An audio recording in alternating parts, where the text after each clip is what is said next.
think the worst thing that can happen to you after having the first afternoon slot, because people are asleep, is having the first slot after a party. So I get that, but thank you for showing up. I think most of you are here already. Last night, I enjoyed myself very much. By talking to you, I got to see that the word impact that you've chosen for the event is really spot on. So I can really see that people are trying to make an impact into their businesses, impact into their careers as well. Why not? Today, as I was preparing, because presenters need to prepare, we do some vocal exercises. I thought, how can I prepare my audience? Yeah, when we start the day, when we start my speech, I need to be a bit egoistic about this. And then I thought about my favorite word. I don't know if you guys have a favorite word, but my favorite word is wonder. And if you look at the word wonder, it's a feeling of amazement about something beautiful, something unknown, or something remarkable. And I want you to put for this session and for the day these lenses of wonder. Because today we're going to be looking at the future of banking. And I'm not talking about 50 years time from now when your granddaughter might be marrying a robot, or when money has no use, yeah, because there's so much abundance in the world that we don't need money anymore. I'm talking about a 5 years horizon. So in this 5 years horizon, this is actually starting to happen already. So it's something that you need to look at, and we're going to connect this with the moves that you need to make today. But before we get started, let's take a break, and let's think about the past. And if we think about the pandemic, and we think about banking, we can see how indispensable banking has been. So we really helped through the containment phase, and we helped through the recovery phase by providing loans, by providing essential payments that had to be done. So that's really good. However, in 5 years' time, we need to think, how can our bank remain indispensable then? Because things are changing, there's new competitive forces that are coming into play, new competitors, new customer expectations, challenges on profitability. So today we're going to be looking at this. And at this point of the year, we're ending the year. As executives, you might be busy juggling different priorities. Or you might be feeling constrained, my core banking system or my budgets in IT, or overwhelmed by the current conditions, yeah, with inflation, recession looming. So under these conditions, it's very difficult to build a vision. You might be thinking your CIO wants to do something, your CEO wants to do something else, people in regulation, something different. And if you look at this slide, you're pointing in different directions. And the problem with this is that your view is from inside out. So what we're trying to do today is apply the opposite, the reverse. What if you didn't know about all of these constraints? What if we start from the outside in? And how are we going to achieve this? I'm going to use my special friend Fatima to help us. It's really important to start thinking about the customers, and we're going to do a very representative example, but this is something that you can also do when you get back into the office internally in order to create a cohesive vision. So let's talk a little bit about Fatima. So Fatima is a mother, she's a wife, she's a hard worker.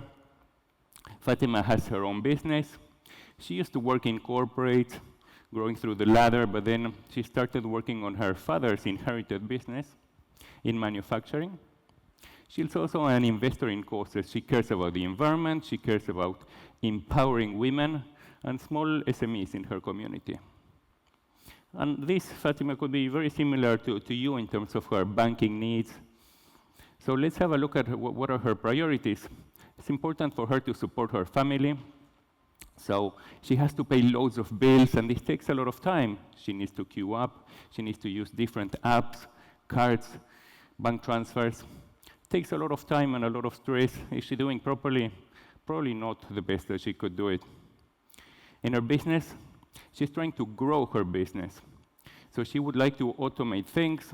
Still here, there's a lot of admin. There's a lot of inefficiencies that she can see. Finally, she wants to make an impact in the world. So when she's making investments, she wants them to have a big impact. But right now, they're not really having that. And if you look at these three chevrons, you might be thinking, she's a customer for your banks as a retail customer, as a commercial banking customer, and as a wealth customer. So let's try to have a look at a bit about the future, how things could be around her priorities.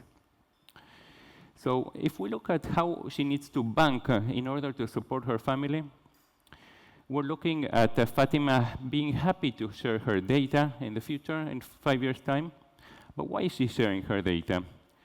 So there's been a lot of talk, a lot of movement around open banking.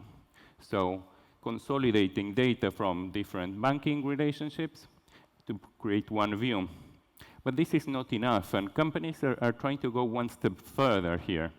And we're talking of contextual banking, yeah? So it's incorporating data from other industries in order to really try to solve problems. So it's great if I get a bill from my supermarkets and the artificial intelligence is thinking, hey, this supermarket might be cheaper than this one. But what if we have all of the line items of your groceries? That can really make a difference in giving you real insights. So that's what we're talking with contextual banking, getting data from other sources. She wants advice. She wants a bank to be a bit more than a bank, to be a partner in this journey, which is her life, which is solving her problems, getting her into a peaceful state. And she wants the relationship to be flexible. So she wants to be able to bank wherever she is, whenever she has time to do it. It needs to be omni-channel, and there's still an element of human element. So some banks have gone really to the extreme of saying, hey, we're all digital, we are lean, there's no cost involved. People still want to have a human relationship. That's what Fatima wants. So let's go through her journey. Some things haven't changed. She's still driving her car. However, one thing that she's noticed is that she's not really having to pay with an artifact, with a card. As she drives through tolls, there's a wallet inside of the car that pays for this. She goes to the charging station, doesn't even need to get out of the car to charge her electric car. And then when she gets into the office, parking is also handled through the wallet inside of the car. Giants, and when I say giants, I'm talking of Amazon, I'm talking of Apple, the big tech companies in the world are present. They are owning the last mile of the relationship. She's kind of wondering, where is the bank? She doesn't really know where her bank is. So she gets into her business, and now she realizes, when she looks around, that there's many machines working before she even arrived, sensors all around that are talking to each other, and there's a vertical ERP. So this system has become really important. It's in the cloud. It's managing her banking relationship. So she's no longer actually connecting onto the online banking platform or onto her mobile app. She relies on everything being integrated into an ERP that can talk what she really needs to the right bank. Because she's sharing all of this information through this ERP, she's able to get a lot better financing. So she's connected to revenue-based and supply chain finance providers that can offer her the deals that she needs whenever she needs them. Finally, she has a lot of payments to make. She's got payments around employee payments, supplier payments, all sorts of payments, and this is all orchestrated on the cloud through a payment platform. As an investor in causes in the past, she got involved in greenwashing. However, things have changed, and now it is safe to invest in sustainable projects. And she's not alone. If I give you a stat, for example, Bank of America has been interviewing high net worth individuals in the US, and 75% of them are investing in sustainable projects. This is compared to the older populations where this number is around 21%. So sustainability is really coming. She wants to invest in new asset classes. This can be all sorts of NFTs, could be any type of digital assets, as well as some others that haven't been available to retail investors, such as private funds, venture capital. And how she's feeling is engaged and guided. In the past, she used to have like a call maybe once a year. She used to have a statement of her wealth. Now she's feeling that she's making a difference, and she knows where her money is going towards making a better world and making her a richer person. So if we sum up Fatima is now sharing data happily, and what she wants to get in exchange for this is contextual insights.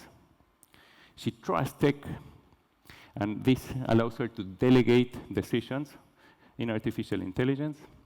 She's open to change, and this will give her choices and ultimately additional freedom. So in order to fulfill this vision that you might share or not share or partly share, what are the moves that we need to make as a bank in order to get there? Let me introduce you to the 3 superpowers. So number 1 is composability. So composability, you might have heard about this concept, but you might not, so I will quickly explain it. So just imagine that your company is built with Lego blocks, loads of little Lego blocks, and you want to try to put them together in order to create something, and it can be anything. So composability in Gartner, we like to see it in 3 different levels.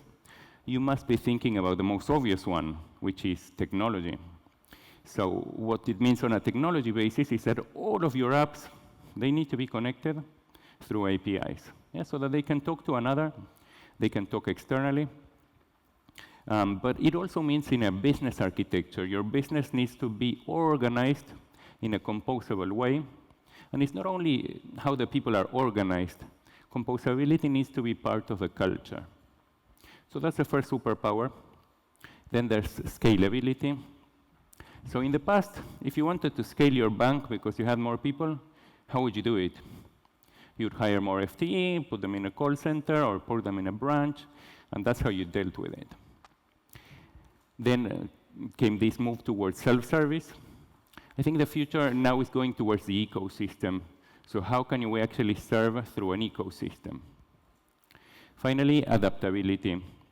So it's not only that we're getting customer expectation changes, we're getting customers changing. So I mentioned the Gen Z before, or millennials as well, that they are different types of customers. They're not like the old retired person that has some needs.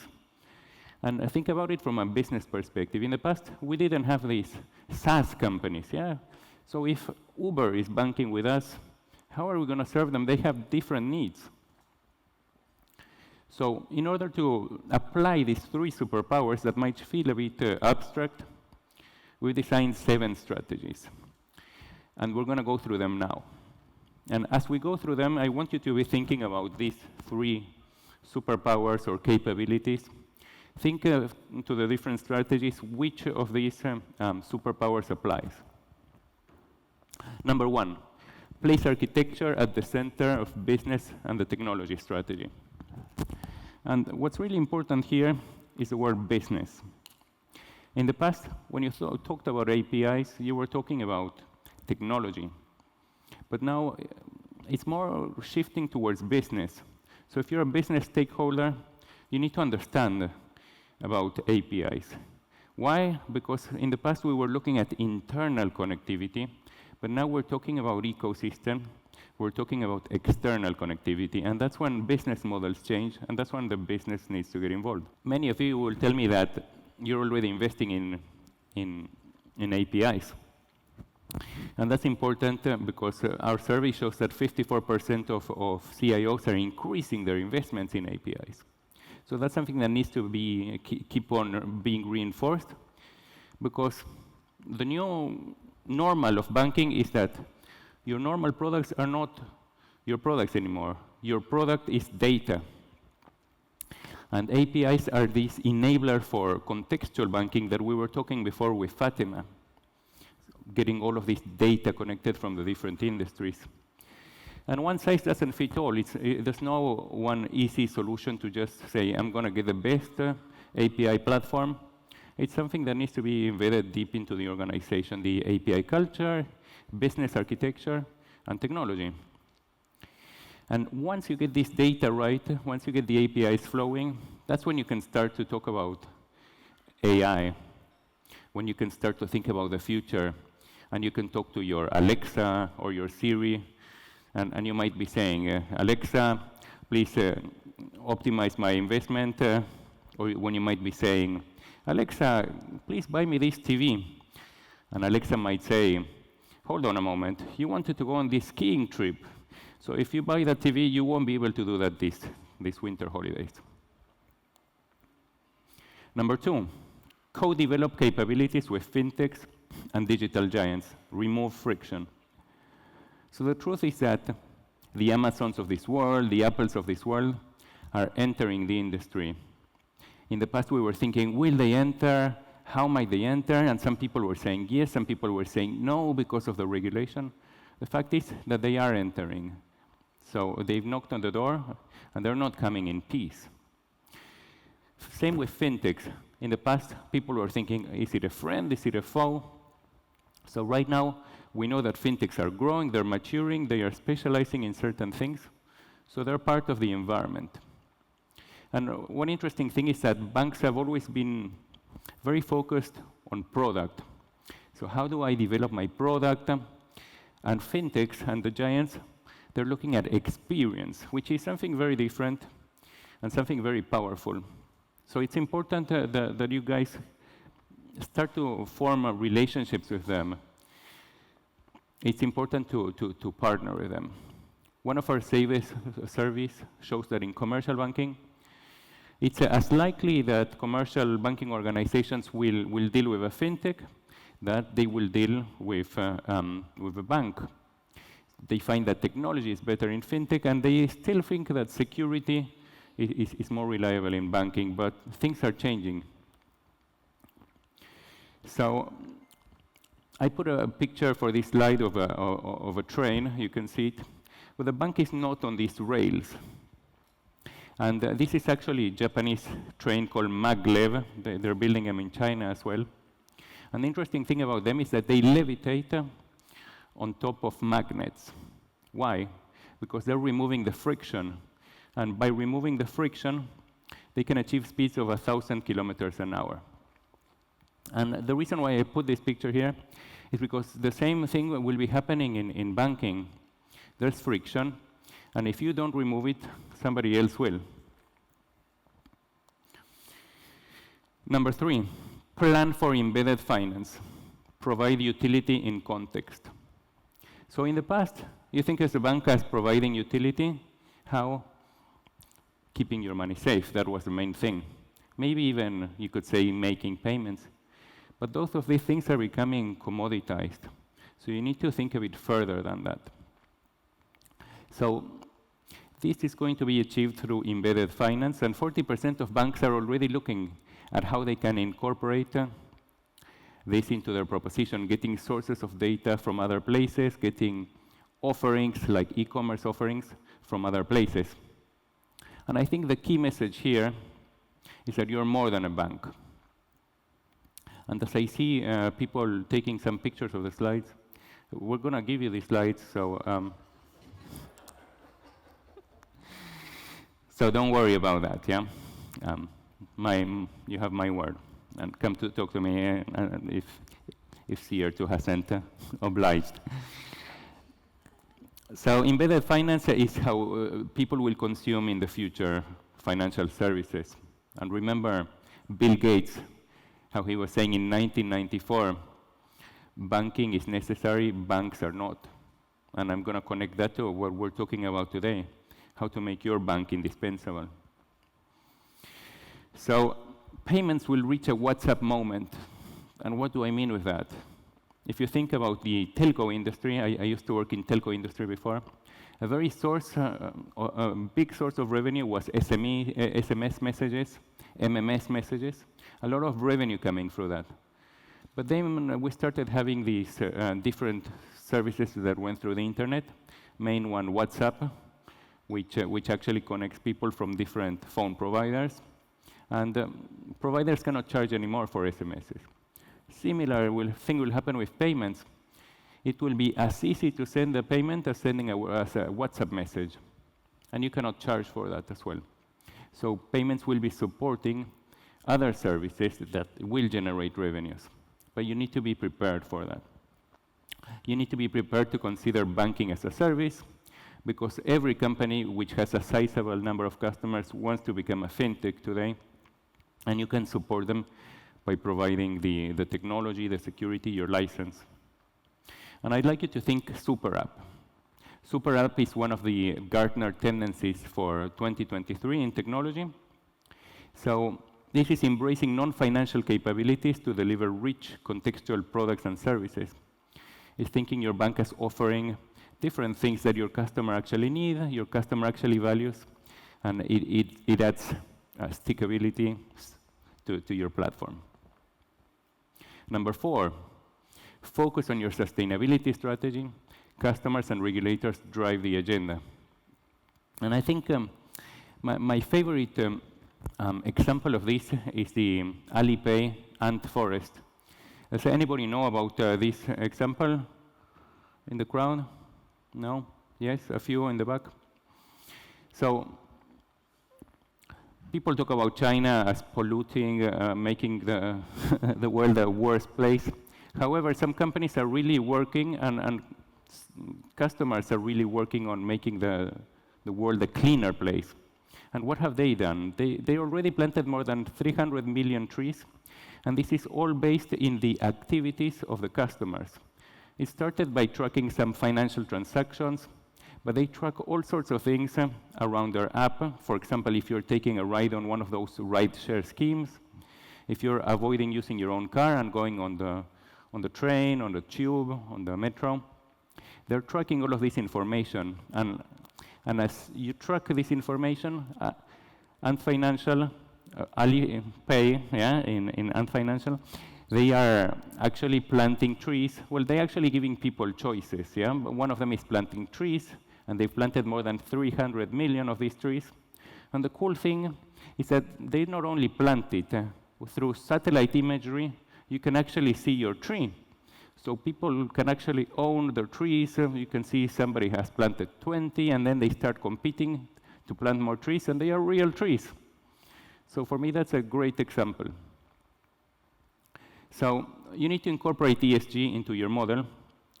The other important thing, when we talk about ESG, it needs to go deep into your processes. For example, you need to be considering this in your pricing when you're giving a loan. What's the risk of this loan? And research has shown that products that have created using ESG elements, they command a higher price. Why? Because people want these products. People are really demanding for them. And also companies that are ESG friendly, they end up having a higher valuation than companies that are not ESG. This is coming out of our research. Strategy number 5, and please hold with me, we only have 2 more to go. So number 5 is around grow your cloud. Security, ease of implementation, and oversight are maturing. So we all know that the cloud is being accepted, so at the board level. So looking at different types of cloud is important. You might be in different parts of your journey. Some people might still be thinking, hey, this is too risky. Some others are not. But this is something that is coming. One of our trends in Gartner 2023 is called industry cloud, which is actually going a bit beyond the standard cloud. So first we have infrastructure as a service, then we have platform as a service, then we got SaaS, yeah, software as a service. The next step, the next evolution of this is actually creating something which is specific for industries. And this is already happening in financial services. There are suppliers, such as Microsoft, that they are joining up with big banks to create a platform that can help smaller banks. And this will include all of these elements of platform, infrastructure, software, but it will also be holding data. And this can be really, really powerful when you can utilize other people's data in order to take better decisions. So it's a trend that is really coming and something that you need to jump on board. It's important to start experimenting with moving things that are not critical if you're not feeling like moving your core banking on day one. But it's important because you will understand there are some talent shortages and some things that you need to learn through your journey. And that brings me to number 6, adopt a flexible approach when sourcing tech talent. So right now there's a moment of arbitrage in the industry when some companies are adjusting their workforce. So there's an opportunity to get some extra talent that is good. However, what we see over the next 5 years is that talent will keep on being a challenge, IT talent in banking industry. And this is something that you need to address. And some changes come from your approach towards how you hire people. Do you need people to have a title? What we think is that it's really important to look at soft skills more than a title. This is what's really important. And we're seeing the role of the company shifting from pure banking into more of an IT company. So hiring for IT skills is really important. And we see the role of the CIO shifting towards more of a business role, more of a business function. Number 7, and I'm sure some of you were asking, so you're talking about the future, but you're not talking about the metaverse, you're not talking about blockchain. So we are covering this. But we want you to avoid the hype. Yes, and when I say the hype, this is what everybody's talking about, but does it bring business value? Does it bring a bang on your back? Does it bring a ROI? So it's important that you keep this in your radar and start to experiment with it. Does that mean that you're going to invest billions in it? No, I wouldn't say so. But one of our strategic planning assumptions is by 2026, 30% of the organizations in the world will have products and services which have been adapted to the metaverse. So it's really good to start to innovate this. And you might be thinking, how can I do this? Well, you can think about experiments around introverse. And when we talk about introverse, we're talking about inside of your enterprise, doing meetings, for example, in metaverse style, etc. So just a bit of experimentation to make sure that these technologies are there and you need to learn about them. But it doesn't mean putting all of your investment into these sources. And similar with blockchain, we see stablecoin as being a solid tool that can really help in transactions, especially in cross-border transactions. So you need to start looking at things like, how can I do custody services for blockchain? Though the industry is a bit shaky still. If you look at the news this week around Binance and the acquisition of FTX, which is not really happening, it's something that you need to take in mind, but invest cautiously. That's what I would say. So now that we're coming up to round this up, we talked about the 3 superpowers: composability, scalability, and adaptability, that you can link onto 7 strategies: APIs, partnering, embedded finance, sustainability, cloud, talent, metaverse, and decentralized finance. So if you keep this attitude of wonder towards the future, I'm sure that you can have a real impact inside of your organization so that your bank can remain indispensable. Thank you very much.